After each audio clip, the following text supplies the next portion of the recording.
Good morning, everyone. This is Pol Ke Bol after a long break. Feels good to be back. Feels good to be back. It's 13th of April 2019. I'm really nervous.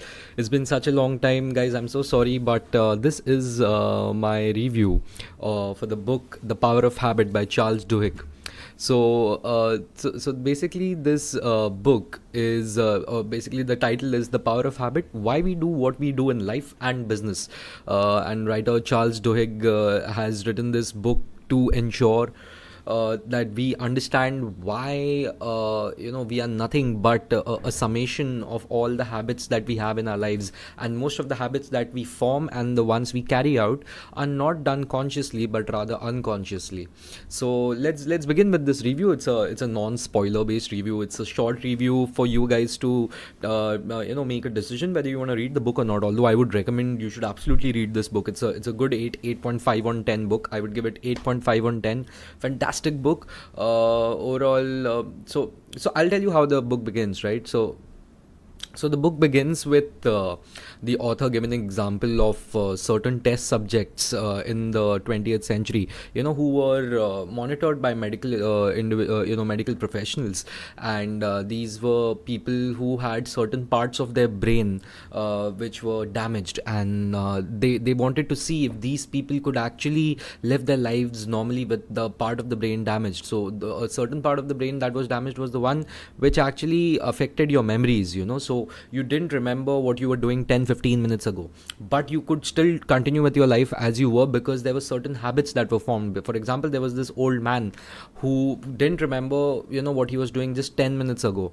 So he would continuously keep on watching a TV show even when it was being repeated, because he didn't have the memory of him actually watching it, right? But if he had to go for a walk, he was old, he had to go for a walk, right? And if he went for a walk, how would he remember where he was and how to get back home? But many a times it so happened that this guy would go for a walk and come back properly, 15 minutes, 20 minutes walk. And people asked him how, the medical professionals who were monitoring him asked him, like, how did you do that? And he was like, I don't know. And then they realized that this guy was following the same pattern over and over again, the same path for his walk. So even if he didn't remember consciously when to go, where to go, even if he kept walking, his habit would lead him back to his house.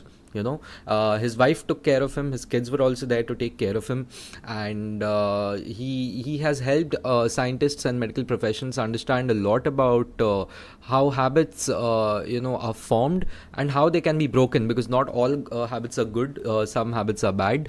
And the whole basic premise of this book is this formula, which is basically the cue, routine, reward formula. For example, someone like me, every morning around 9:30, 10 o'clock when I'm in office, I know it's 9:30, 10. I've reached office, I've spent like half an hour setting up my table and all. I go for my chai and sutta.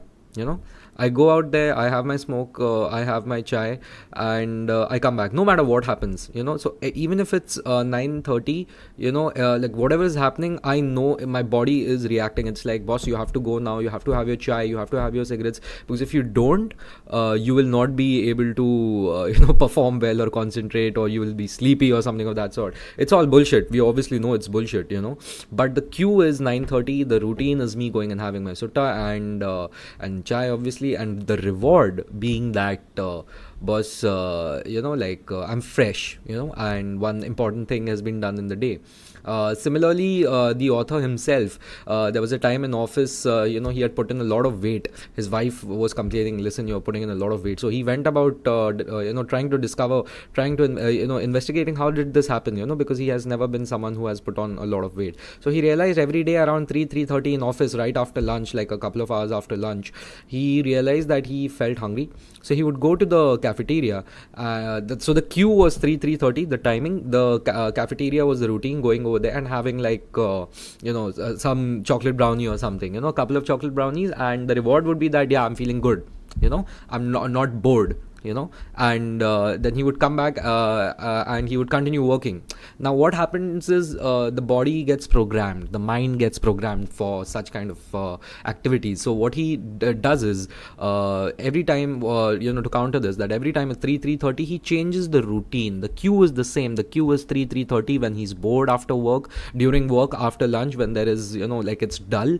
He changed his routine, that instead of going to the cafeteria, what he did, he ensured he found out someone in the office and just did normal chit chat and had some hot water or coffee or something. It's anything which is not a chocolate brownie, which would put the weight on him back again.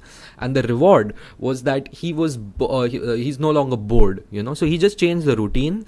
The cue remains the same. The 3:30s in the author's life and the 9:30s in my life will always be there. What is important is that we replace the previous routine. Just because a habit is there doesn't mean you can absolutely remove it. You have to replace that the previous habit with the new habit, and the rewards will change according to the routine you're putting in your life. So that's the whole basic premise of this book, and he's given examples out of multiple different industries, multiple different scenarios in life. He's spoken about how someone the last part of the book basically talks about a guy who has a sleepwalking problem, and how he accidentally murders his wife, and then there is, on the other hand, there's this lady, a housewife, who has a gambling addiction, and she actually blows away her entire family wealth on that. So these are both habits. One of them is an addiction. The other one, the other one gets more sympathy, but the gambling lady doesn't get as much sympathy. So how can you stop such things? And who's actually responsible for your habits? And how to form good habits, how to quash the old ones. This is what the book is all about, and it also gives you great marketing as well as management knowledge, because he has the author speaks about Alcoa, which is Aluminum Corporation of America, which is like one CEO who entered in the late 80s, early 90s, and how he changed the face of the corporation. And the only thing he did in the very beginning is ensure that there was a habit of ensuring ultimate safety for their workers, and if that is done, the entire organization will do well in terms of its revenue, its profit, its market share, everything. Now that requires a genius man to do that, honestly, but what this book tries to show us is that the power of habit will help you succeed in life, in your personal life. It will help you succeed in your professional life.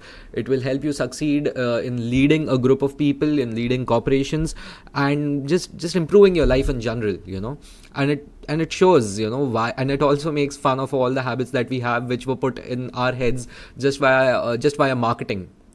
Just via marketing, like using toothpaste was never part of human behavior. And there's a great story about how toothpaste was actually, brushing your teeth using toothpaste had become a habit. It was all due to a marketing campaign in the United States for Pepsodent. I don't want to spoil that for you. You should read that book and learn more about it. The book will take you around, like 2 weeks to finish off. If you're going to read like around 15-20 pages a day, I think you can finish it off in 2 weeks. It's a great book, a great read. And also there is a part of the book which also speaks about how having belief in spirituality and how having belief in God actually strengthens the resolve of addicts in breaking their bad behavior patterns. So if you're a spiritual person, if you're a religious person, that gives you extra strength. Now nothing in this book is 100% steadfast, right? Like, these are theories from the author, and some of them have a lot of base. Some of them are open for debate, is what I would say. But absolutely sensational book. The way you look at things, the way you look at yourself, and the way you look at people will change after you read this book. So I highly recommend it. Go for The Power of Habit by Charles Duhigg. I will put the link in the description for you to buy it from Amazon. Very good book. Thanks a lot, guys. This has been Pol Ke Bol.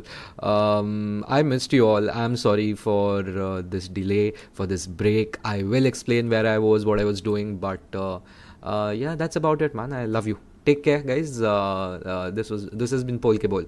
Enjoy.